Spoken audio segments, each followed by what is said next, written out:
Hey guys, today I'm going to be doing a book review on Empty Theater by Jac Jemc.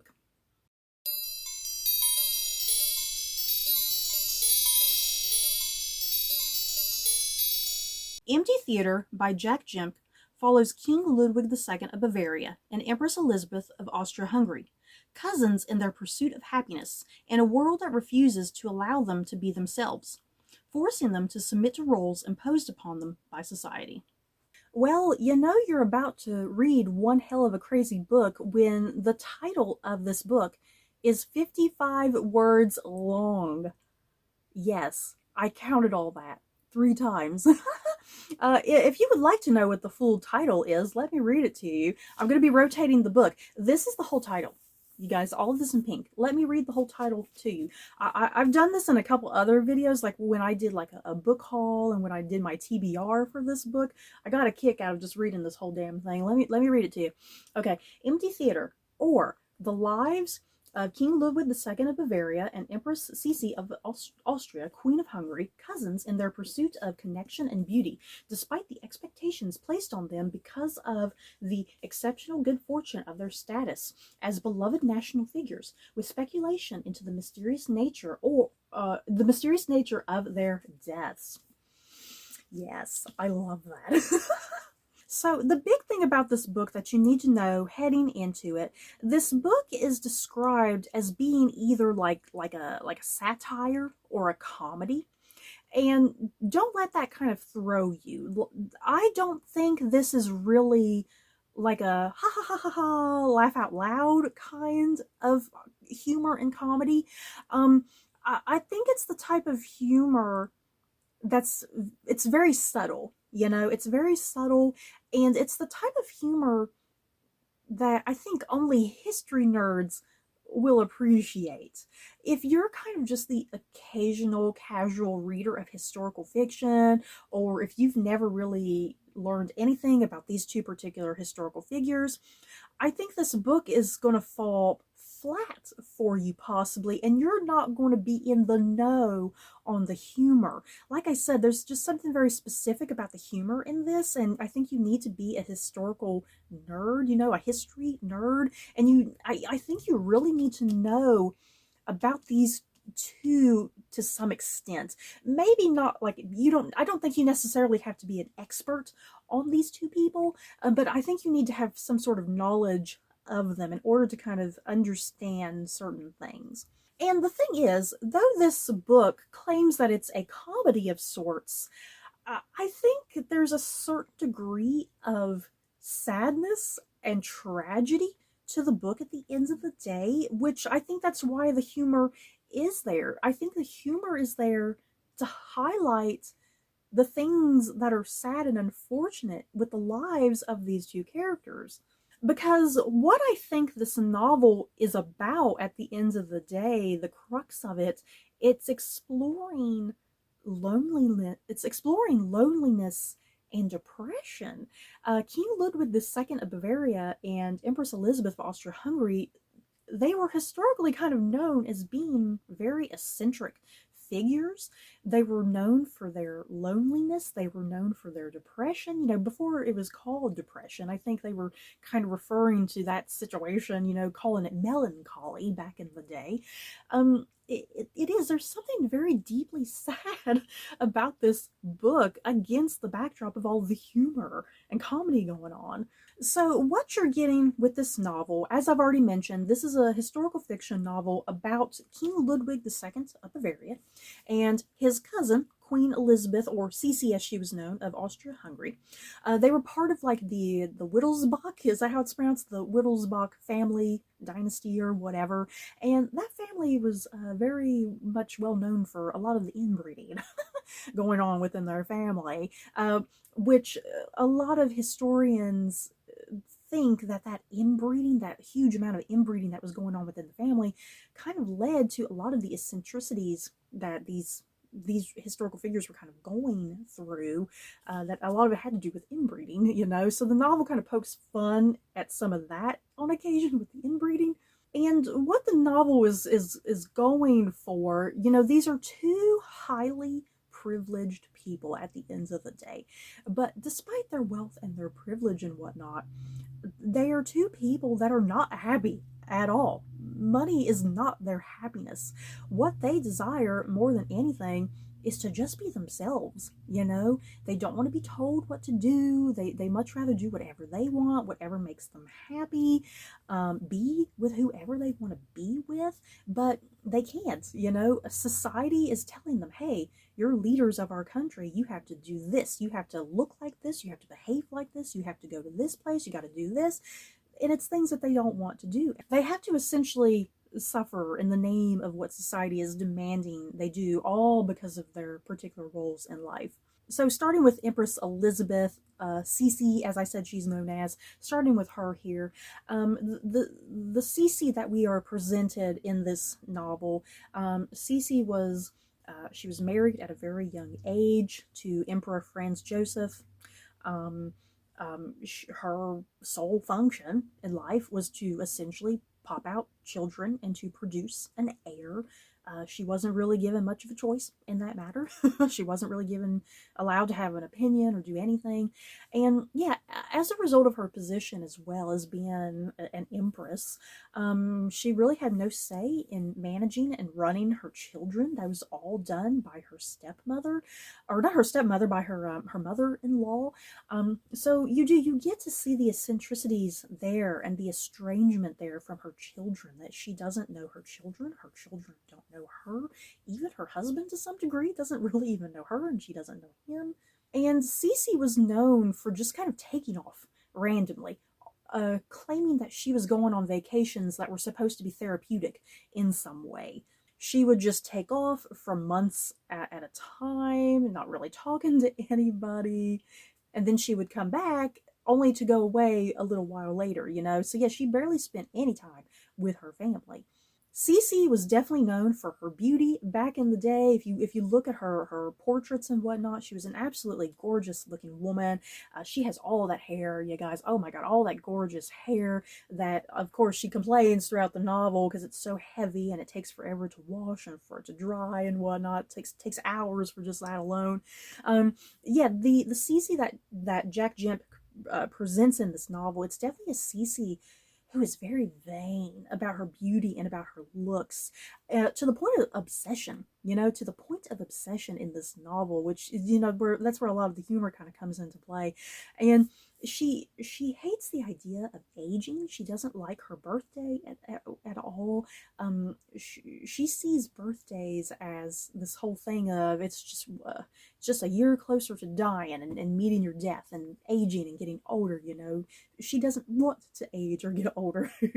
And despite the fact that she's surrounded by so many people, once again, like, because I said the big point of this book, it's all about depression and loneliness. Yeah, despite being surrounded by all these people, she's lonely.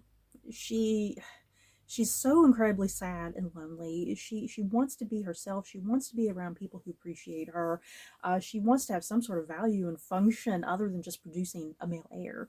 And the tragedy just builds and builds over the course of this novel, because like I said, she's married at an incredibly young age. She starts producing children at a very young age, you know, before she's really even fully, truly developed in some ways.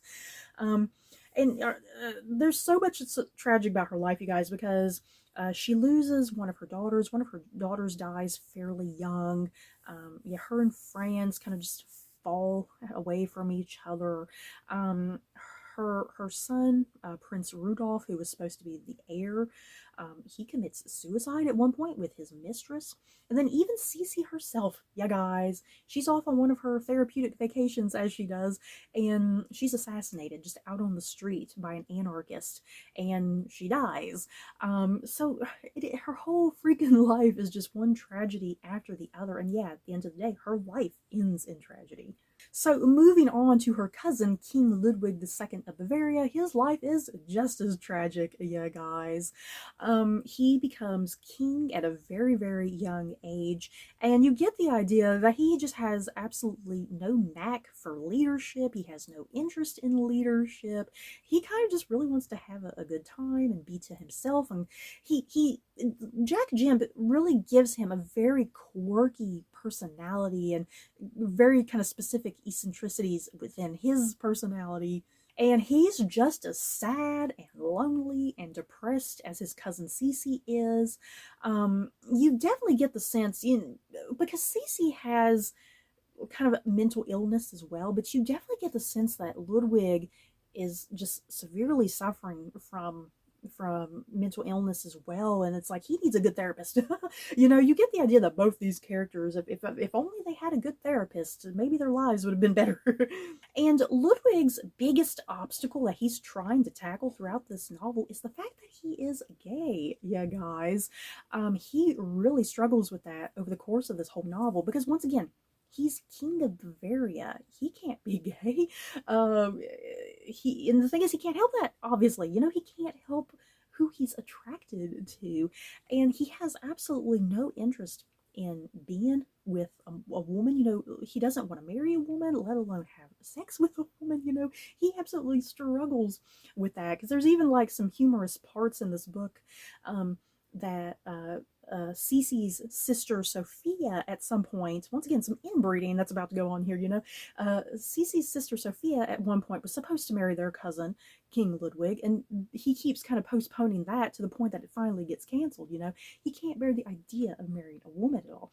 So that's a big thing that Ludwig is tackling throughout the entire narrative is his homosexuality and how he's trying to come to terms with that, and he has to keep it hidden, obviously. Ludwig is also depicted in this book. He's a very lavish spender. He loves beauty, and art, and he will just spend all of his funds on beauty and art. And of course, if you know all of his grand castles and palaces that he made, and yeah, he gets himself into debt on numerous occasions, kind of drawing funds from Prussia. He's friends with people that he probably shouldn't be friends with. One of his biggest friends is the composer Richard Wagner. Their relationship I think, is definitely more platonic, because Ludwig does have male partners over the course of the novel. But yeah, Richard Wagner is not a partner in that sense. He's more of a platonic partner. But yeah, it's through Wagner and his productions and whatnot. That's kind of where Ludwig gets his notions of what is ideal beauty and what is ideal art and whatnot. And just as his cousin Stacie is very vain and obsessed with her beauty, Ludwig is vain and obsessed with how he looks for the most part throughout this entire novel. And just as Sissy's life ended in tragedy, Ludwig's life ends in tragedy. At kind of near the end of his life, he is deposed by his government. His uncle becomes king of Bavaria, or rather regent. His uncle becomes regent of Bavaria. Ludwig did have a younger brother named Otto, but Otto was suffering from some severe mental illness himself. Once again, the whole Wittelsbach inbreeding situation that probably led to some of this mental illness going on. Yeah, his brother Otto does not really become king in a sense. Their uncle rather becomes regent during this time period. And yeah, Ludwig is kind of put under house arrest, if you will. At one point, he's out and about with his doctor, and the next thing that happens, him and his doctor, they're found dead by a river. And yeah, this has always led to some historical speculation about what happened to King Ludwig and his doctor. Were they assassinated? Were they murdered? Was it just something kind of weirdly accidental? Did they have some sort of heart attack or something? Was it suicidal in nature? Who knows? And yeah, to this day, no one really has an idea what happened to King Ludwig and his doctor. To this day, it's all been a mystery. And what I love that Jac Jemc does, she plays into those theories and speculation, and the book ends, she has her own theory about what happened, and it's really unique and fun and kind of lends a nice ending to this narrative. And I loved what she did, kind of her theory about what happened. It's really great. So yeah, once again, I absolutely freaking loved this book, you guys. It's probably definitely going to end up pretty high on my list of favorite books at the end of the year. I definitely recommend this book if you do love all things historical fiction, especially if you love King Ludwig II of Bavaria and Empress Elizabeth of Austria-Hungary. You definitely need to have some sort of interest in them. Like I said, if you have no knowledge about them, I think there's going to be a lot about this book that kind of just goes right over your head that you're not going to understand. You're not going to understand the particular humor going on in this book if you don't know who these people are. I think there's even like moments of foreshadowing, you know, especially how these two die and the situations that arise in their life later on. There's a lot of interesting foreshadowing that's kind of played with in comedic manners that I think you need to have some sort of knowledge on. And like I said, once again, in order to understand a lot of the humor, the dark humor going on in this book. Something else that was a plus to me in my eyes, the chapters in this are very short. It's like really quick back and forth chapters between Ludwig and Stacie. That may be hit or miss with you, because I definitely saw reviews on Goodreads, people who did not like the short chapters. It wasn't working for them. I personally was really liking the short chapters. It made the book, because this is a very long book, it made it read really quickly, I think. And yeah, for the most part, I mean, there's nothing that's really tying all this narrative together. You know, each chapter is kind of just like a short little moment in the lives of these characters, essentially. You know, there's like no big, huge running narrative of any sort. Nothing that's really connecting all of these events. It's like just short moments just hopping around between Ludwig and Stacie. And once again, I just really highly recommend this book for kind of what it's tackling. You know, despite it being a comedy, I think it's also a tragedy at the end of the day, showcasing these two characters who, despite their wealth and their privilege, they were both just highly dysfunctional people who were really sad and lonely and depressed. This novel is definitely kind of tackling all of that, and yeah, despite that wealth and privilege, it doesn't make them happy. And it's two people who were just absolutely out of touch with reality, you know, out of touch with the real world around them.